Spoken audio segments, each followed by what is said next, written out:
الله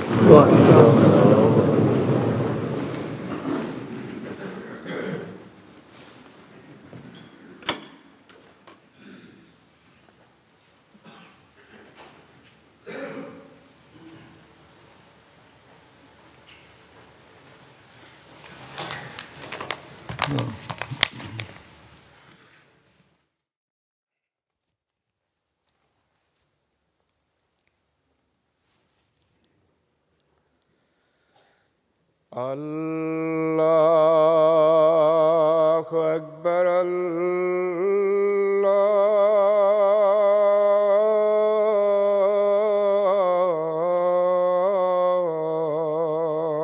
أكبر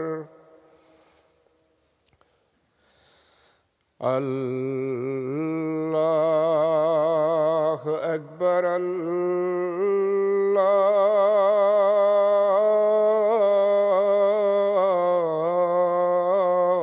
الله أكبر. أشهد أن لا إله إلا الله. أشهد أن لا إله إلا الله. أشهد أن محمدًا رسول الله.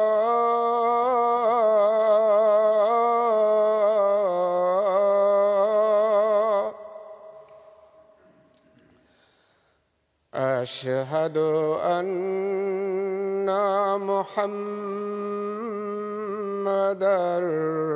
رسول الله.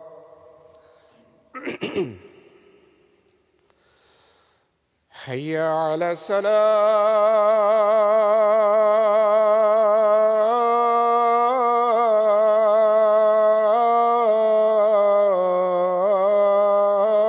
الصلاة. حي على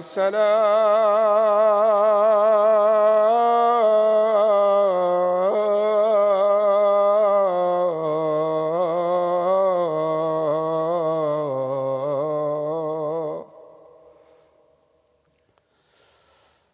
حي على الفلاح.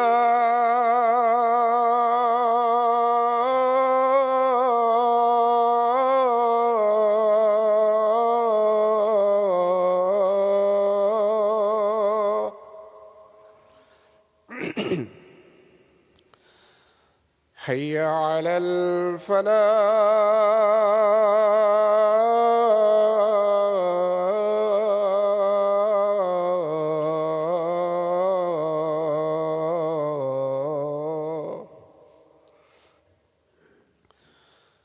الله أكبر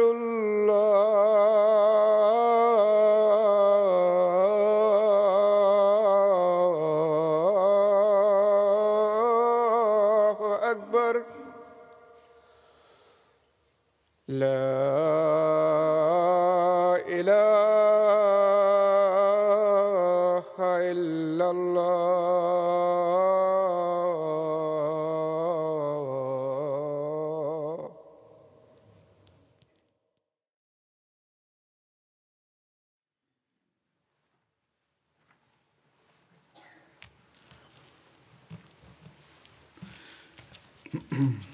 السلام عليكم ورحمة الله.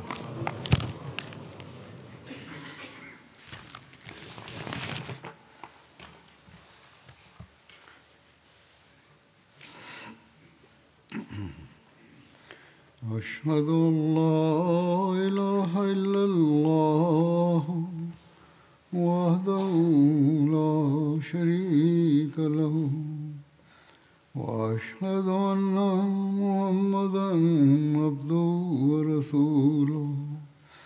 أما بعد فأعوذ بالله بسم الله الرحمن الرحيم الحمد لله رب العالمين الرحمن الرحيم مالك يوم الدين إياك نعبد وإياك نستعين اهدنا الصراط المستقيم صراط الذين أنعمت عليهم غير المغضوب عليهم ولا الضالين.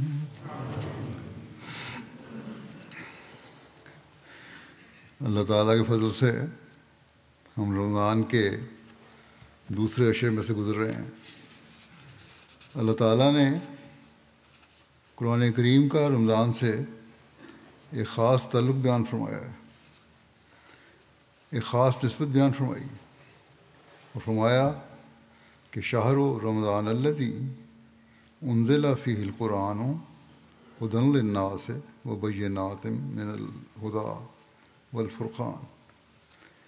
یہ رمضان کا مہینہ جس میں قرآن انسانوں کے لیے ایک عظیم ہدایت کے طور پر اتارا گیا اور ایسے کھلے نشان کے طور پر جن میں ہدایت کی تفصیل اور حق و باطل میں فرق کر دینے والے امور ہیں.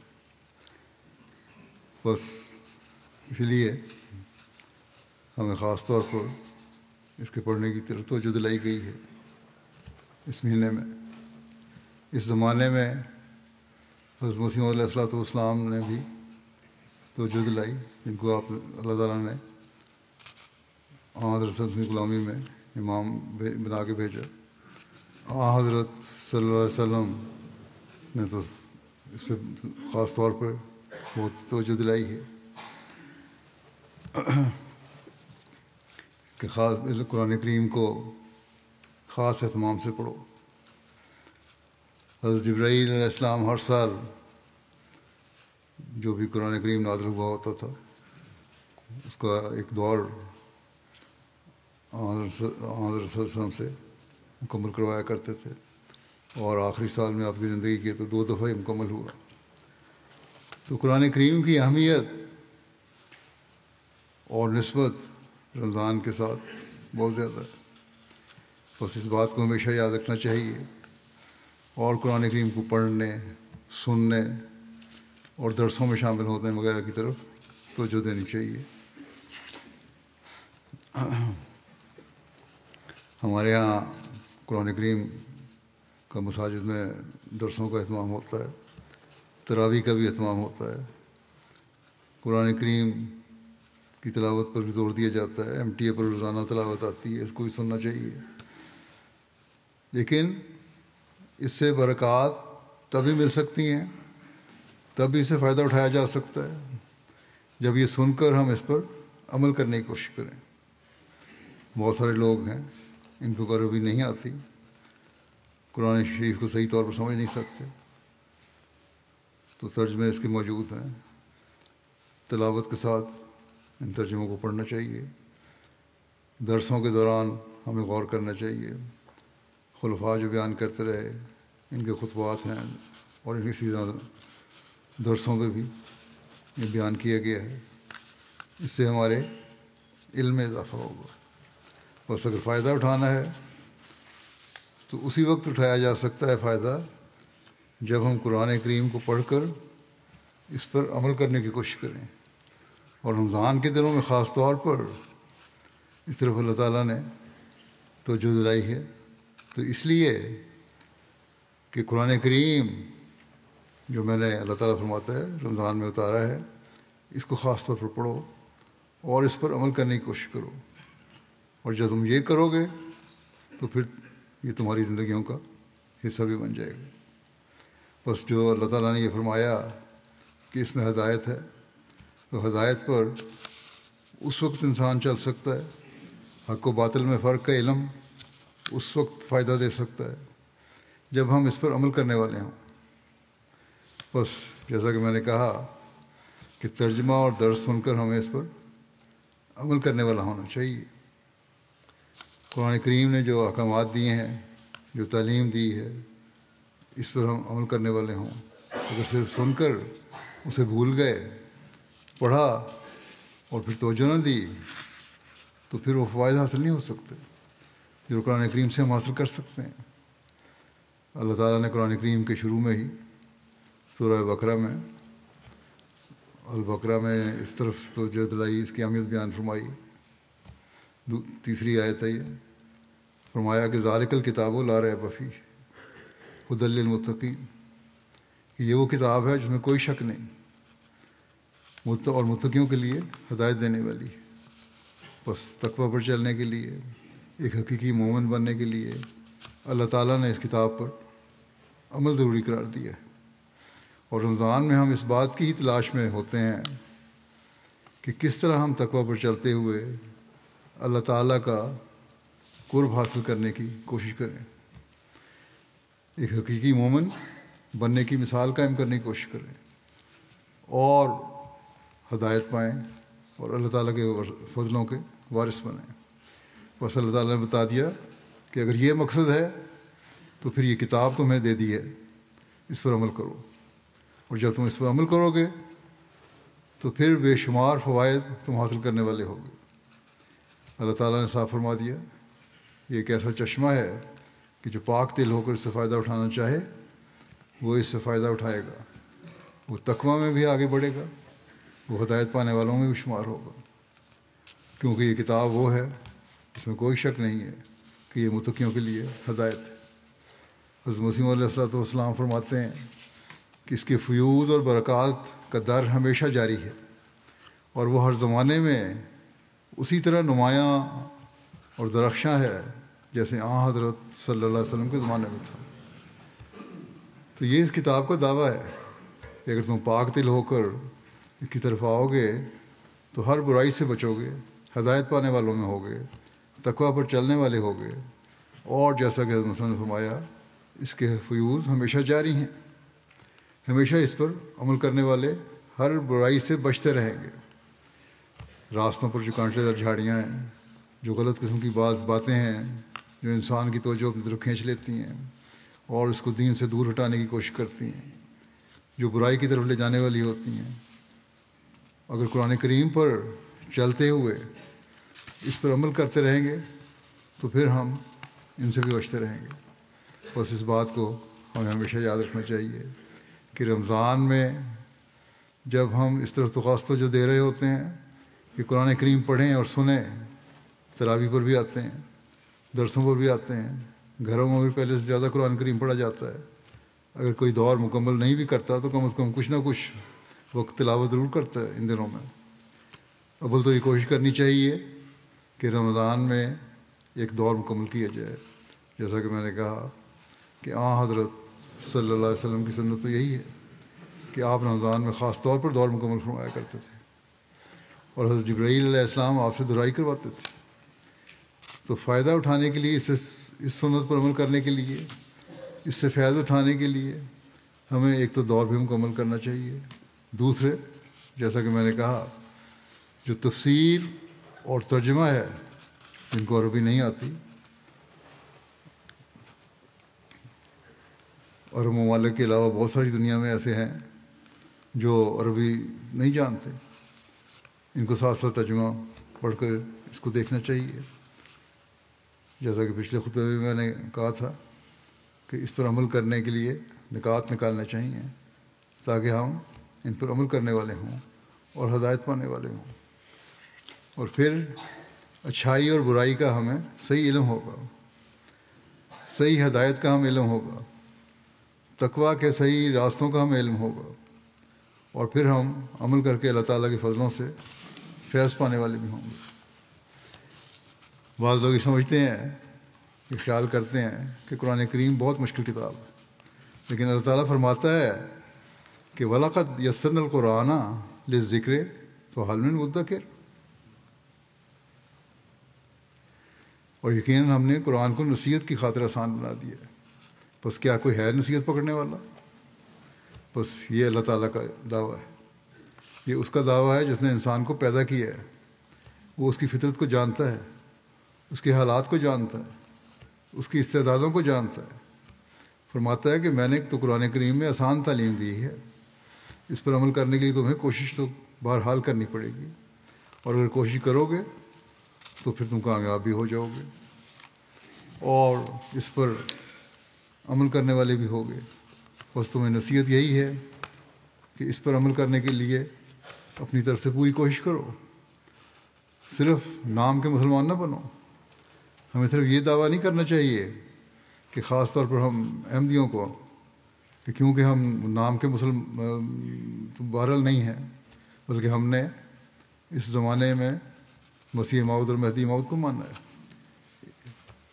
اس لیے مانا کہ ہم اللہ تعالیٰ کا قرب پانے والے بنیں، اللہ تعالیٰ کی پیش گوئی کے مطابق آنے والے کو مانا، اللہ تعالیٰ کے حکموں پر عمل کرتے ہوئے اس کو پورا کرنے کے لیے. بس جب ہم نے مانا ہے تو ہمیں اب قرآن کریم کے حکموں پر عمل کرنے والا بھی بننا پڑے گا. بس اگر ہم میں یہ بات نہیں ہے تو پھر ہماری بیعت کا دعویٰ بھی بے فائدہ ہے. اللہ تعالیٰ نے فرما دیا ہے کہ میں نے اس قرآن کو آسان کر دیا ہے اور انسانی فطرت کو مد نظر رکھتے ہوئے بڑے آسان انداز میں نصیحت کی ہے جن پر ہر انسان بڑی آسانی سے عمل کر سکتا ہے. قواعد و ضوابط بیان کر دیے، احکامات بیان کیے، عبادتوں کے طریقے بیان کیے، معاشی اور معاشرتی احکامات اور آپس کے تعلقات کس طرح ہونے چاہیے یہ بیان کیے. اس لیے تاکہ ان پر عمل کرو تو تمہاری زندگی بھی سکون سے گزرے گی، تمہارا ماحول بھی پرامن رہے گا اور تم لوگ اللہ تعالیٰ کے فضلوں کے وارث بھی بنتے چلے جاؤ گے. بس یہ بات سمجھنے والی ہے ہمیں ہر ایک کے لیے، اور اگر ہم اس کو سمجھ جائیں گے تو اللہ تعالیٰ کے فضلوں کے وارث بنتے چلے جائیں گے. ہمارے گھریلو تعلقات بھی صحیح رہیں گے، ہمارے معاشرے میں تعلقات ہیں وہ بھی صحیح رہیں گے. پھر ہماری جو دوسری ذہنی استعدادیں ہیں ان میں بھی بہت بہتری پیدا ہوگی، جلا پیدا ہوگی. اللہ تعالیٰ کا عرفان حاصل کرنے کی طرف ہماری توجہ پیدا ہوگی. ہم احمدی خوش قسمت ہیں کہ اس زمانے میں ہمیں حضرت مسیح موعود علیہ الصلوۃ والسلام کو ماننے کی توفیق ملی، جن کو اللہ تعالیٰ نے حکم اور عدل بنا کے بھیجا، اور آپ نے قرآن کریم کے چھپے ہوئے خزانے ہمیں عطا فرمائے اور بے شمار معارف قرآن کریم کے نکال کر ہمارے سامنے رکھے. ہماری تعلیم و تربیت کے لیے ہمیں واضح طور پر ان احکامات جن کو ہم بعض اوقات سمجھ نہیں سکتے ان کی بھی تشریح فرما کر ہمارے لیے آسان فرما دیا. بس اللہ تعالیٰ نے اگر یہ کہا کہ میں نے آسان بنایا ہے تو آسان بنانے کے لیے اللہ تعالیٰ نے مختلف وقتوں میں استاد بھی پیدا کر دیے، اور اس زمانے میں علم و عرفان کے دروازے کھولنے کے لیے حضرت مسیح موعود علیہ الصلوۃ والسلام کو بھیجا جنہوں نے ہمیں سب کچھ بتا دیا. بس یہ ہماری بدقسمتی ہوگی اگر ہم حضرت مسیح موعود علیہ السلام کی وضاحت کو، معانی کو، قرآن شریف کی تفسیر کو سمجھ کر اس پر عمل کرنے والے نہ بنیں. اللہ تعالیٰ نے تو اس زمانے میں اپنے وعدے کے مطابق اور آن حضرت صلی اللہ علیہ وسلم کی پیشگوئی کے مطابق ایک نمائندہ بھیج دیے. بس اس کو ماننا، اس کی باتوں کو سننا اور اس کی تفاسیر جو انہوں نے قرآن کریم کی ہیں ان پر غور کرنا، ان پر عمل کرنا اب ہمارا کام ہے. اگر ہم یہ کریں گے تو اپنی زندگیوں کو کامیاب بنانے والے ہوں گے. اور اس کے علاوہ پھر خلفاء نے بھی تفاسیر کی ہیں. حضرت مسلم موعود رضی اللہ عنہ نے تفسیر کبیر لکھی ہے، تقریباً نصف قرآن تو ہے اس میں کور ہوتا. اس کے علاوہ اور ترجمے اور تفسیر صغیر ہے، وہ بھی کافی وضاحت سے ہے. اور یہ ایسی باتیں ہیں جن میں احکامات، کتابیں ہیں جن میں احکامات واضح طور پر بیان ہوئے ہیں.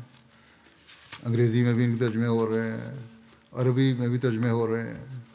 تو اس کی طرف ہمیں خاص طور پر توجہ دینی چاہیے کہ جہاں ہم رمضان کے مہینے میں اور مختلف زبانوں میں، جرمن وغیرہ میں بھی ترجمے ہو رہے ہیں، تو قرآن کریم کی تلاوت کی طرف ہم جہاں توجہ دیں اور کوشش کریں کہ ایک دور ختم کرنا ہے وہاں اس کے معنی پر بھی غور کرنے کے لیے، اس کے مطالب پر غور کرنے کے لیے بھی توجہ دیں اور احکامات تلاش کریں، ان کو تلاش کر کے اپنی زندگیوں کا حصہ بنانے کی کوشش کریں۔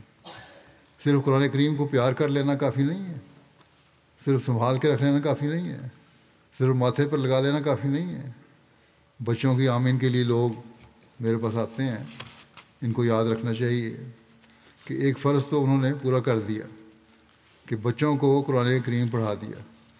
اب اس قرآن کریم کو پڑھنے کا مستقل شوق پیدا کروانا بھی ان کا کام ہے، اور وہ تبھی ہو سکتا ہے جب خود ماں باپ بھی اس طرح توجہ دیں، وہ خود بھی قرآن کریم کی باقاعدہ تلاوت کرنے والے ہوں، تاکہ بچے دیکھیں کہ ہمارے ماں باپ تلاوت کر رہے ہیں، خود بھی اس کا ترجمہ اور تفسیر پڑھنے والے ہوں، تاکہ انہیں سمجھ آئے کہ کیا احکامات ہیں، اور جب بچے سوال کریں تو ان کے جواب بھی دے سکیں۔ بعض بچے چھوٹے چھوٹے سوال کرتے ہیں اور ماں باپ لکھ کر بھیج دیتے ہیں کہ اس کا کیا جواب ہے، حالانکہ اگر ترجمہ اور تفسیر تھوڑی سی بھی پڑھی ہو تو خود ماں باپ ہی جواب دے سکتے ہیں، اور ان کو کسی مدد کی ضرورت نہیں پڑے گی۔ بس یہ فرض اب ماں باپ کا بھی ہے کہ آمین کروانے کے بعد ان کی ذمہ داری اور بڑھ گئی ہے کہ جو اللہ تعالیٰ کی کتاب، جو ہدایت کی کتاب، جو عرفان کی کتاب اللہ تعالیٰ نے ہمیں دی ہے، اس کو ہم نے اپنے بچوں کو پڑھا دیا تو اب اس کی محبت بھی ان کے دلوں میں ڈالیں، اور محبت تبھی ہوگی جب ہم خود بھی اس کتاب سے محبت کا اظہار کریں گے۔ بس ہر احمدی کو اس بات کی فکر کرنی چاہیے کہ وہ خود بھی اور اس کے بیوی بچے بھی قرآن کریم پڑھنے اور اس کی تلاوت کرنے کی طرف توجہ دیں، ترجمہ پڑھیں، حضرت مسیح علیہ السلام کی تفسیر پڑھیں، خلفاء کی تفسیر جیسا کہ میں نے کہا ہے بعض ہیں، پڑھیں اور سنیں، آڈیو بھی آتی ہے، MT بھی آتی ہے۔ اگر ہم قرآن کریم کو اس طرح نہیں پڑھتے تو ہمیں فکر کرنی چاہیے، اور ہر ایک کو اپنے بارے میں سوچنا چاہیے کہ کیا صرف احمدی ہو کر ہم نے بیت کا حق ادا کر دیا، یا بھی اس مقصد کو ہم نے حاصل کرنا ہے جس کے لیے حضرت مسیح علیہ السلام آئے تھے۔ حضرت مسیح علیہ السلام نے ایک جگہ فرمایا کہ یہ سچ ہے کہ اکثر مسلمانوں نے قرآن شریف کو چھوڑ دیا ہے، لیکن پھر بھی قرآن شریف کے انوار و برکات اور اس کی تاثیرات ہمیشہ زندہ اور تازہ بتازہ ہیں، چنانچہ میں اس وقت ثبوت کے لیے بھیجا گیا ہوں۔ آپ نے فرمایا کہ میں اس وقت ثبوت کے لیے بھیجا گیا ہوں، اور اللہ تعالیٰ ہمیشہ اپنے وقت پر اپنے بندوں کو اپنی حمایت اور تائید کے لیے بھیجتا رہا ہے، کیونکہ اس نے وعدہ فرمایا تھا کہ انا نحن نزلنا الذکر و انا لہ لحافظون، یعنی بے شک ہم نے اس ذکر کو یعنی قرآن شریف کو نازل کیا ہے اور ہم اس کے محافظ ہیں۔ بس ہر احمدی کو یاد رکھنا چاہیے کہ ہمیں جو کچھ ملنا ہے قرآن کریم کی برکت سے ملنا ہے، اور ہمیں اس طرح توجہ دینی چاہیے بہت زیادہ۔ پھر حضرت مسیح علیہ السلام فرماتے ہیں قرآن کریم کو چھوڑ کر کامیابی ایک ناممکن اور محال امر ہے، اور ایسی کامیابی ایک خیالی امر ہے جس کی تلاش میں یہ لوگ لگے ہوئے ہیں۔ صحابہ کے نمونوں کو اپنے سامنے رکھو، دیکھو انہوں نے جب پیغمبر خدا صلی اللہ علیہ وسلم کی پیروی کی اور دین کو دنیا پر مقدم کیا تو وہ سب وعدے جو اللہ تعالیٰ نے ان سے کیے تھے پورے ہو گئے۔ ابتدا میں مخالف ہنسی کرتے تھے کہ باہر آزادی سے نکل نہیں سکتے اور بادشاہی کے دعوے کرتے ہیں، لیکن رسول اللہ صلی اللہ علیہ وسلم کی اطاعت میں گم ہو کر وہ پایا جو صدیوں سے ان کے حصے میں نہ آیا۔ بس اس بات کو ہمیں ہمیشہ یاد رکھنا چاہیے کہ قرآن کریم ہی وہ تعلیم ہے جو ہمیں کامیابیوں سے سرفراز کرنے والی ہے، اور کامیابیاں ہمیں اسی سے ملیں گی کہ اگر ہم اس کی تعلیم پر عمل کریں گے اور اس کے ساتھ اللہ تعالیٰ کا قرب پانے کی کوشش کریں گے۔ ایک روایت میں آتا ہے، حضرت ابو موسیٰ سے روایت ہے کہ حضرت صلی اللہ علیہ وسلم نے فرمایا کہ جو مومن قرآن پڑھتا ہے اور اس پر عمل کرتا ہے اس کی مثال ایک ایسے پھل کی طرح ہے جس کا مزہ بھی اچھا اور خوشبو بھی اچھی ہوتی ہے، اور وہ مومن جو قرآن کریم نہیں پڑھتا مگر اس پر عمل کرتا ہے، ادھر ادھر سے باتیں سن لیں، اس پہ عمل کر لیا، اس کی مثال اس کھجور کی طرح ہے کہ اس کا مزہ تو اچھا ہے مگر اس کی خوشبو کوئی نہیں۔ اور ایسے منافق کی مثال جو قرآن کریم پڑھتا ہے اس کی خوشبودار پودے کی طرح ہے جس کی خوشبو اچھی ہے مگر مزہ کڑوا ہے۔ اور ایسے منافق کی مثال جو قرآن نہیں پڑھتا ایسے کڑوے پھل کی طرح ہے جس کا مزہ بھی کڑوا ہے اور جس کی خوشبو بھی کڑوی ہے۔ بس اس سے وضاحت ہو گئی کہ ہمیں تلاوت قرآن کریم کرنی چاہیے اور اس کو سمجھ کر اس پر عمل کرنا بھی ضروری ہے۔ اور جب ہم اس پر عمل کریں گے تو ایسے خوشبودار پھل کی طرح ہو سکیں گے جس کا مزہ بھی اچھا ہو اور جس کی خوشبو بھی اچھی ہے۔ بڑی خوبصورت مثال ہے یہ۔ بس ہمیں یاد رکھنا چاہیے کہ یہ بھی انسان کی فطرت ہے کہ مزیدار چیز ہے جو، اور خوشبو والی چیز جو ہوتی ہے، ذائقے والی چیز جو ہوتی ہے جس سے انسان کو لطف آتا ہے، اس کو بار بار کھانے کی خواہش پیدا ہوتی ہے۔ اسی طرح قرآن کریم کو بھی ہمیں بار بار پڑھنے اور سمجھنے کی خواہش ہونی چاہیے۔ اور پھر جب ہم یہ کریں گے تو نہ صرف اپنے لیے اس سے فائدہ پا رہے ہوں گے بلکہ اپنے بچوں کو اور اپنے ماحول کو بھی اس سے فائدہ پہنچا رہے ہوں گے۔ بس یہ لوگ ہوتے ہیں جو تقویٰ میں ترقی کرنے والے ہیں، جو اس پر عمل کرنے والے ہیں، ہدایت پانے والے ہیں، اور پھر وہ دنیا کے لیے نافع ناس وجود بھی ہو جاتے ہیں۔ ان سے دنیا فیض پاتی ہے، وہ خود بھی پرسکون زندگی گزار رہے ہوتے ہیں اور دنیا کو بھی سکون و امن دے رہے ہوتے ہیں۔ ایسے ماں باپ اپنے بچوں کے حقیقت میں حق ادا کرنے والے ہوتے ہیں، وہ اپنے ہمسایوں کے بھی حق ادا کرنے والے ہوتے ہیں، وہ اپنے دنیاوی کاموں میں اپنے ماحول میں بھی ایک دوسرے کے حق ادا کرنے والے ہوتے ہیں۔ اسی طرح وہ جماعتی نظام میں بھی جماعت کی خدمت کر کے اپنے حق ادا کرنے والے ہوتے ہیں، کیونکہ وہ ان ہدایات کے مطابق عمل کر رہے ہوتے ہیں جو قرآن کریم نے ان کو دی ہیں۔ وہ عبادت کرنے والے بھی عبادت کرنے کے بھی حق ادا کر رہے ہوتے ہیں۔ اور پھر جیسا کہ میں نے کہا، جب ایسے ماں باپ بچوں کے سامنے نمونہ بنتے ہیں تو بچے ان کو رول ماڈل سمجھتے ہیں اور بیویاں ان کو اپنے لیے ایک نمونہ سمجھتی ہیں۔ پھر ایسا ماحول گھر کا پیدا ہوتا ہے جو دیندار اور نیک ماحول ہوتا ہے، اور جہاں اللہ تعالیٰ کے فضلوں کی ہمیشہ بارش برستی رہتی ہے۔ بس قرآن کریم کی تعلیم پر عمل ہی ہے، جیسا کہ اللہ تعالیٰ نے دعویٰ فرمایا ہے کہ اسے ہدایت ملے گی، اور جب ہدایت ملے گی تو تم لوگ پھر ایک واضح اور ایسا فرق دیکھو گے کہ جس سے تمہاری زندگیوں میں ایک انقلاب پیدا ہو سکتا ہے۔ یہ اللہ تعالیٰ فرماتا ہے۔ بس اس کو پڑھنے کی طرف، اس کو سمجھنے کی طرف، اس کو پر عمل کرنے کی طرف ہمیں بہت توجہ کرنی چاہیے۔ پھر اللہ تعالیٰ فرماتا ہے کہ جو اتنی نیکی رکھتا ہے کہ وہ گھر میں باقاعدہ تلاوت تو نہیں کر رہا ہوتا، ترجمہ نہیں پڑھتا، اس پر غور تو نہیں کرتا، لیکن جب لوگوں سے سنتا ہے، آن صلی اللہ نے فرمایا، جب لوگوں سے سنتا ہے قرآن کریم کو، درسوں میں سنتا ہے، تقریروں میں سنتا ہے، قرآن کریم کے آیات کی تشریح یا احکامات اس کو نظام کی طرف سے مختلف وقتوں میں جو دیے جاتے ہیں، باتیں بتائی جاتی ہیں اس تعلیم کی روشنی میں، تو وہ ان پر عمل کرنے کی کوشش کرتا ہے کہ یہ قرآن کریم کے احکامات ہیں۔ تو جب وہ اس پر عمل کرنے کی کوشش کرتا ہے تو وہ مزہ نہیں لیتا جو قرآن کریم پڑھنے کا مزہ ہے، لیکن کچھ نہ کچھ حصہ وہ لے رہا ہوتا ہے، اس خوشبو سے فائدہ اٹھا رہا ہوتا ہے۔ لیکن جو دکھاوے کے لیے پڑھتا ہے، اس پر عمل نہیں کرتا، وہ اس سے کوئی فائدہ نہیں اٹھاتا۔ اور جو شخص نہ قرآن پڑھتا ہے نہ اس پر عمل کرتا ہے تو اس کی زندگی تو پھر منافقت کی انتہا کی زندگی ہے۔ اس کا صرف زبانی دعویٰ ہے کہ میں مسلمان ہوں، لیکن اسلام کی تعلیم پر کوئی عمل نہیں، کیونکہ اسلام کی تعلیم پر عمل قرآن کریم کا علم حاصل کیے بغیر ہو ہی نہیں سکتا، قرآن کریم کے احکامات پر غور کیے بغیر ہو ہی نہیں سکتا۔ بس اس بات کو ہمیں بہت اہمیت دینی چاہیے کہ ہم نے قرآن کریم کو پڑھنا ہے، اس پر عمل بھی کرنا ہے، تاکہ ہم خوشبو حاصل کرنے والے بنیں، خوشبو پھیلانے والے بھی بنیں۔ نہ صرف خوشبو حاصل کرنے والے بنیں بلکہ خوشبو پھیلانے والے بھی بنیں۔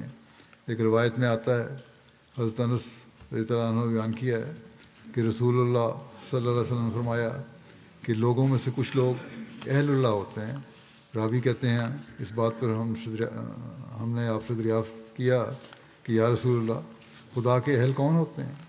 حضور صلی اللہ علیہ وسلم نے فرمایا قرآن والے اہل اللہ اور اللہ کے خاص بندے ہوتے ہیں، یعنی قرآن کریم پڑھنے والے اور اس پر عمل کرنے والے اہل اللہ ہوتے ہیں۔ حضرت مسیح موعود علیہ السلام فرماتے ہیں کہ کامیاب وہی لوگ ہوں گے جو قرآن کریم کے مطابق چلتے ہیں۔ قرآن کریم کو چھوڑ کر کامیابی ایک ناممکن اور محال امر ہے۔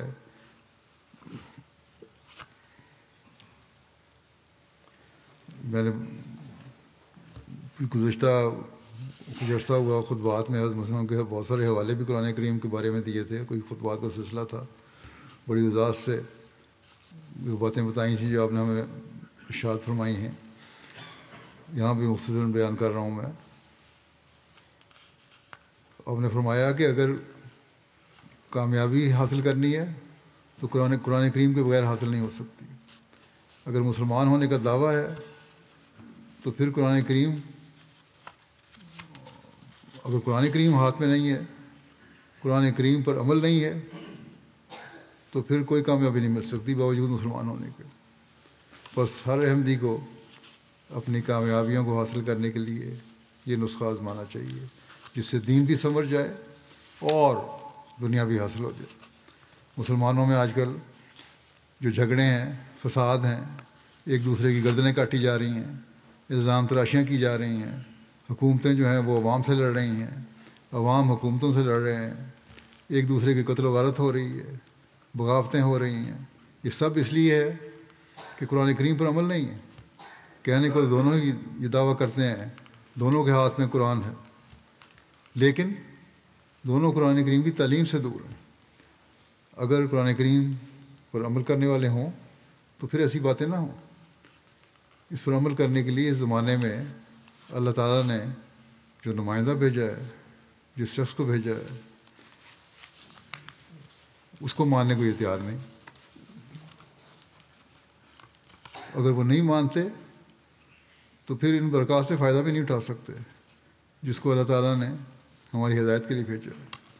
حضرت مسیح علیہ السلام فرماتے ہیں یاد رکھو قرآن کریم حقیقی برکات کا سرچشمہ اور نجات کا سچا ذریعہ ہے۔ یہ ان لوگوں کی اپنی غلطی ہے جو قرآن کریم پر عمل نہیں کرتے۔ عمل نہ کرنے والوں میں سے ایک گروہ تو وہ ہے اس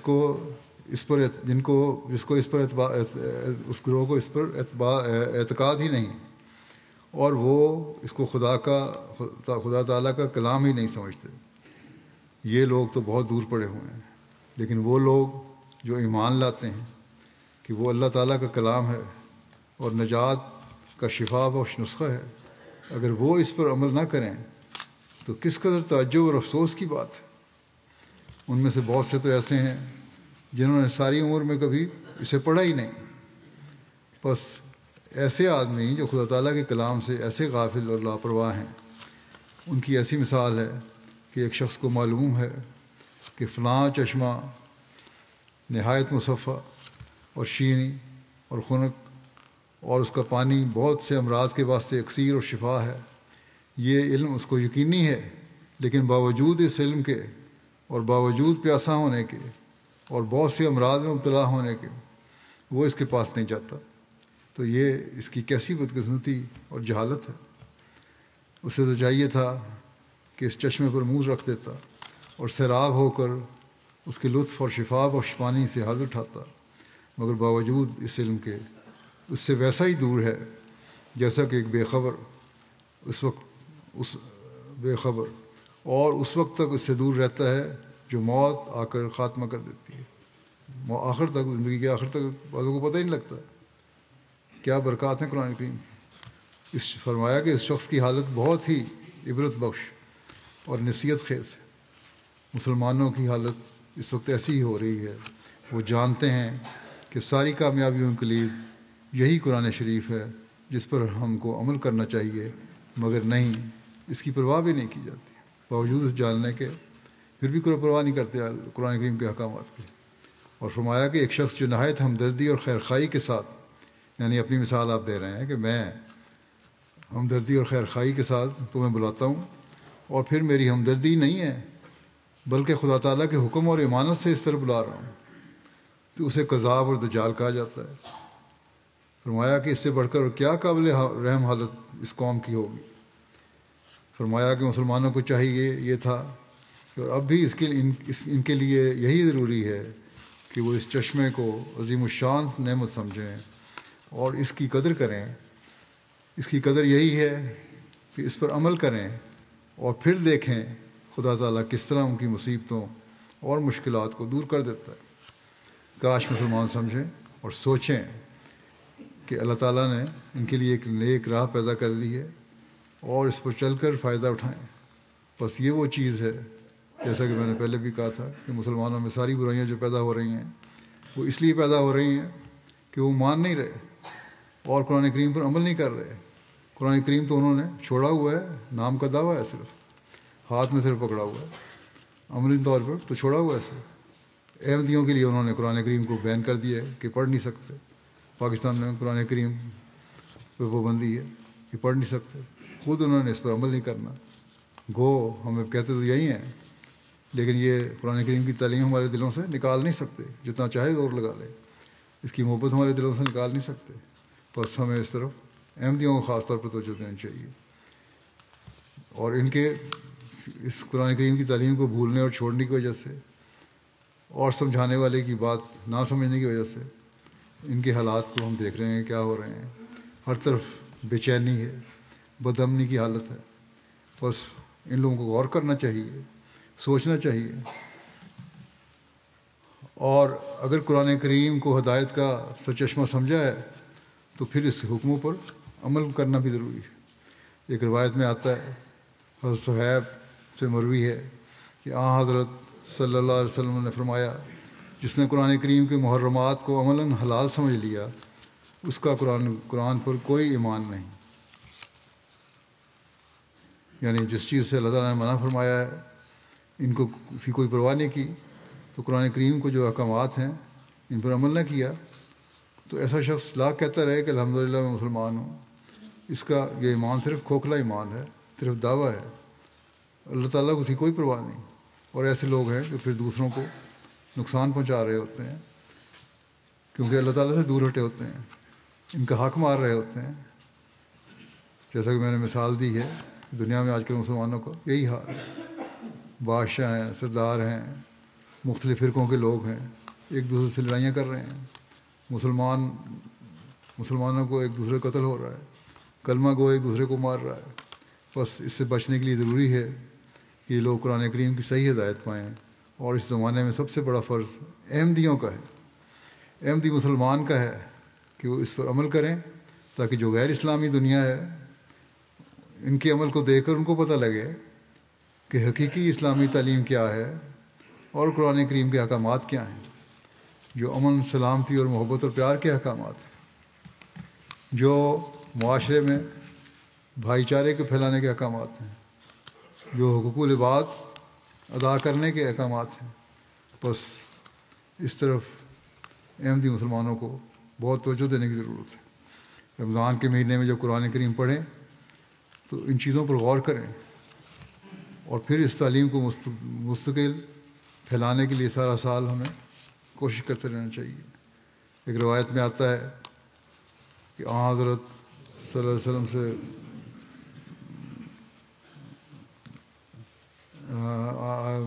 ابن عباس روایت کرتے ہیں کہ جبرائیل رسول اللہ صلی اللہ علیہ وسلم کے پاس آئے اور فرمایا کہ عنقریب بہت سارے فتنے پیدا ہوں گے۔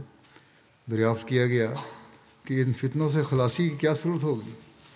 اے جبرائیل، آپ نے جبرائیل سے پوچھا، اس نے کہا کہ فتنوں سے خلاصی کی صورت کتاب اللہ ہے۔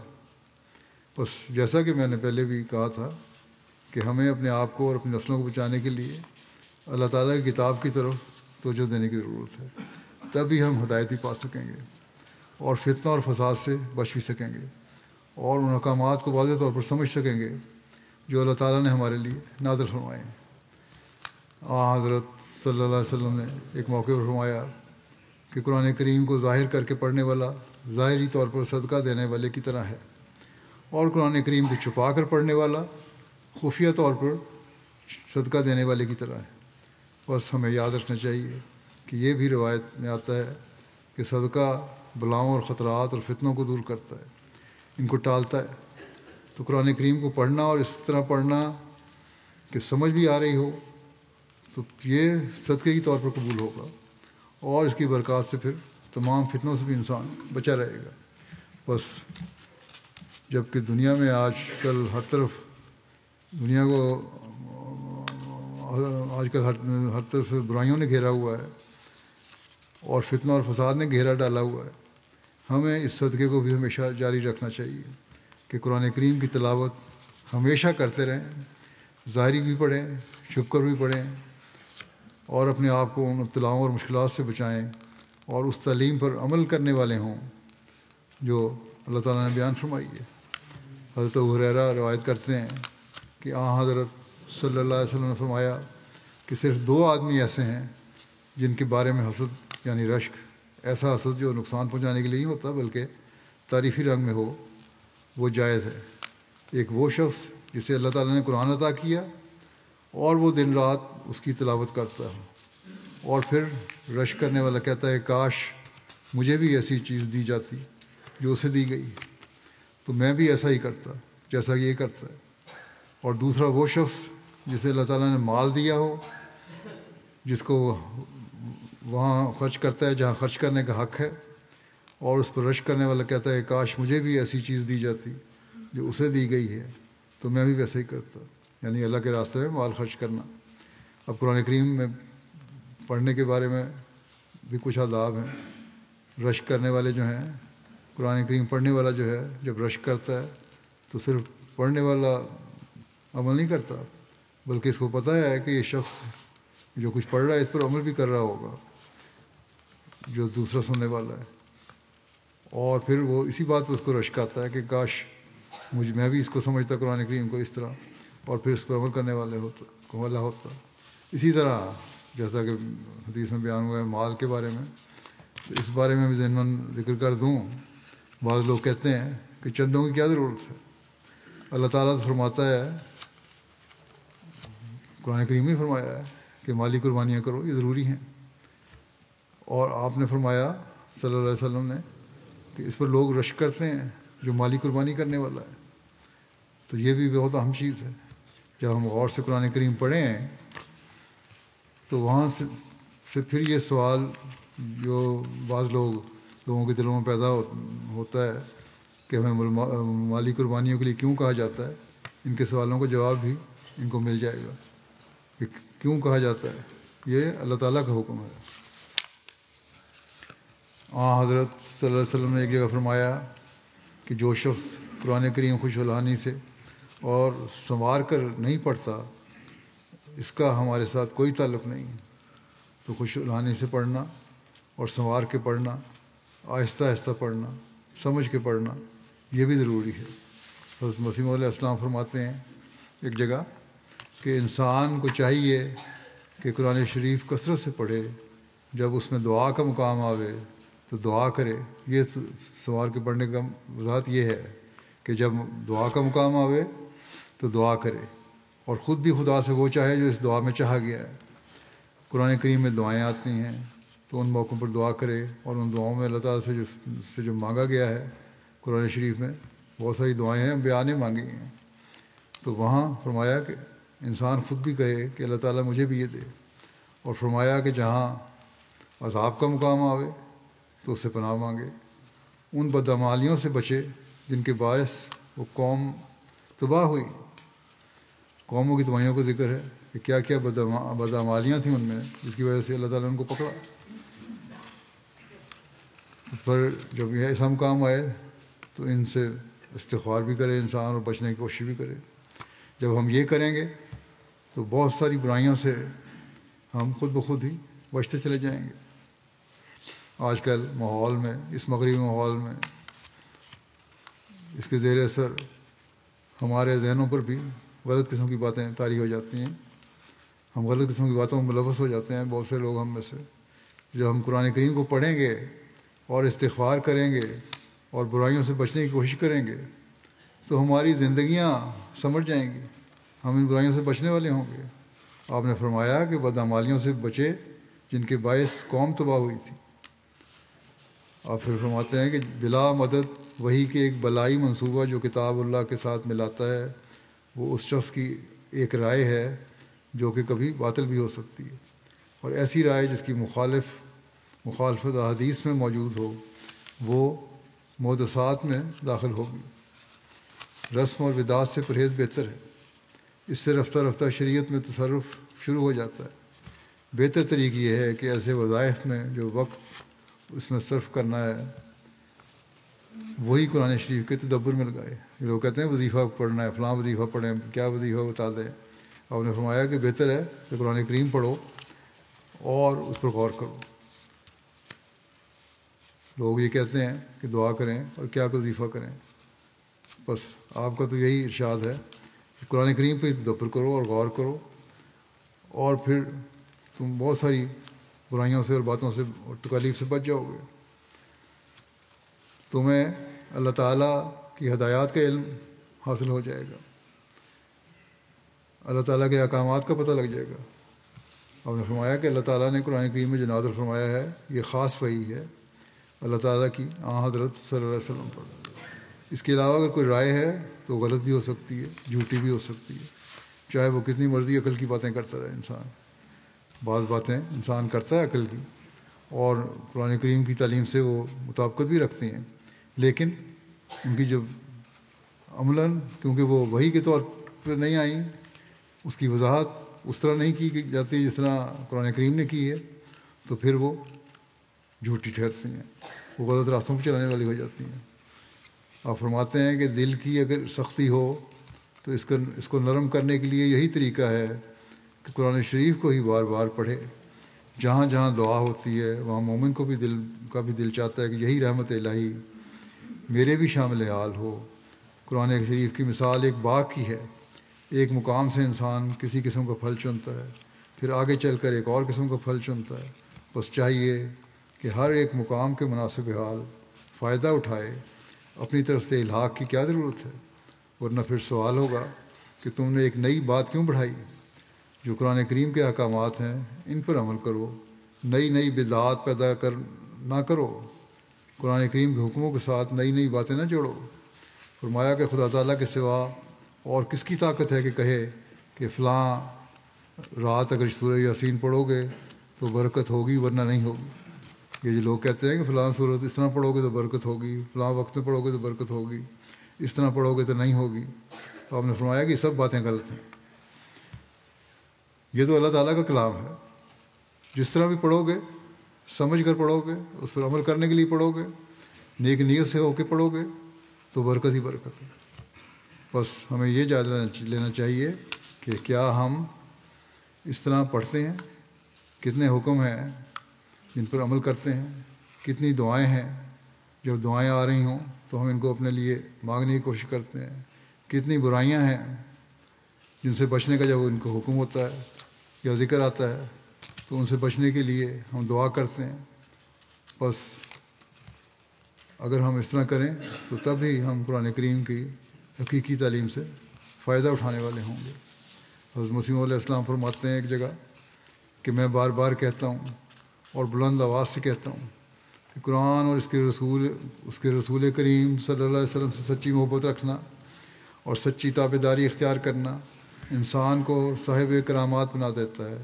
آپ نے فرمایا قرآن شریف پر تدبر کرو، اس میں سب کچھ ہے، نیکیوں اور بدیوں کی تفصیل ہے اور آئندہ زمانوں کی خبریں ہیں۔ بخوبی سمجھ لو کہ وہ مذہب پیش کرتا ہے جس پر کوئی اعتراض نہیں ہو سکتا، کیونکہ اس کے برکات اور ثمرات تازہ بتازہ ہیں۔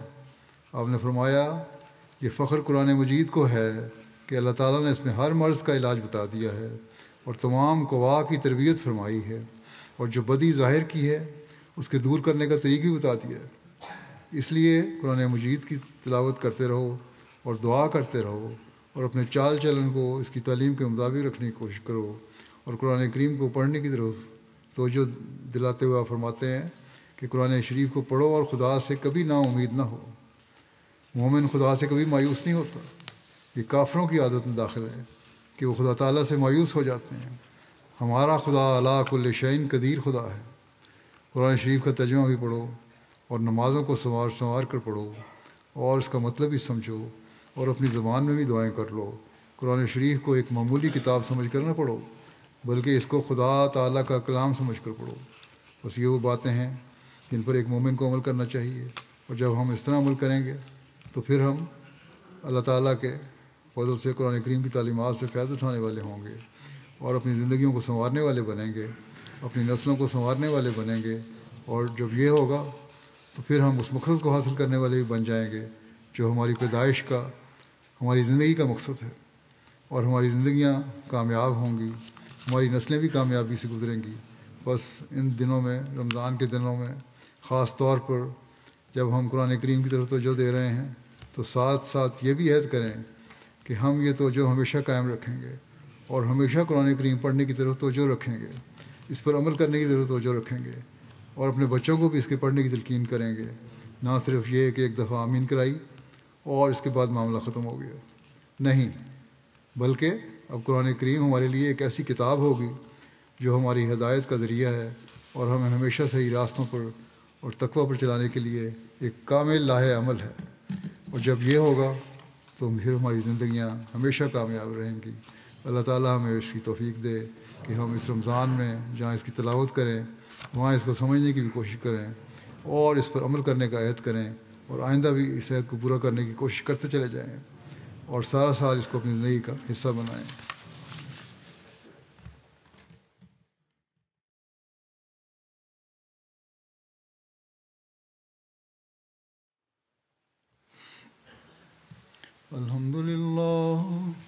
الحمد لله نحمده ونستعينه ونستغفره ونؤمن به ونتوكل عليه ونعوذ بالله من شرور أنفسنا ومن سيئات أعمالنا، من يهده الله فلا مضل له ومن يضلل فلا هادي له، ونشهد أن لا إله إلا الله ونشهد أن محمدا عبده ورسوله۔